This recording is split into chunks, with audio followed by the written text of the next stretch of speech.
Les 12 travaux d'Héraclès. Dans un monde où les dieux et les créatures mythiques coexistaient avec les humains, Héraclès, fils de Zeus et d'Alcmène, était un demi-dieu au destin extraordinaire. Sa force légendaire et son courage étaient inégalés, mais il portait aussi en lui une part d'ombre. Un jour, Héra, l'épouse jalouse de Zeus, décida de le punir. Elle provoqua chez Héraclès une crise de folie au cours de laquelle il tua sa femme Mégare et leurs enfants.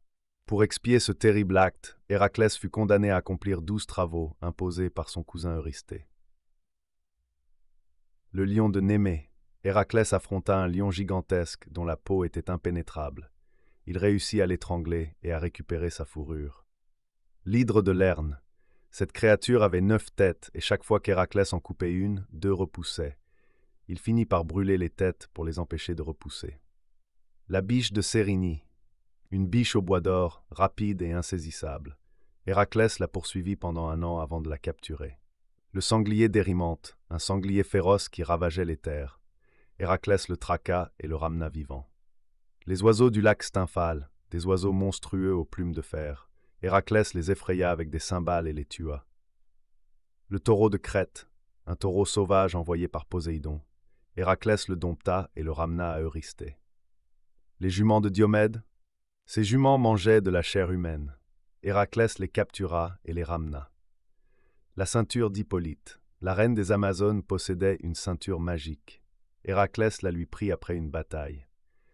Les bœufs de Gérion. Gérion, un géant à 3 têtes, gardait des bœufs rouges. Héraclès les vola et les ramena. Les pommes d'or des Hespérides. Héraclès dut déjouer les nymphes gardiennes pour obtenir les précieuses pommes. Cerbère, le chien des enfers. Héraclès descendit aux enfers et ramena Cerbère, le gardien à 3 têtes. Le nettoyage des écuries d'Augias. Augias, roi des Lydes, possédait des écuries immenses et sales. Héraclès les nettoya en détournant un fleuve. Après ces épreuves, Héraclès trouva la rédemption. Il se réconcilia avec Héra et accéda à l'immortalité. Mais son histoire ne s'arrêta pas là. Les dieux, les monstres et les légendes continuaient de l'entourer, tissant un récit fantastique qui perdurerait à jamais.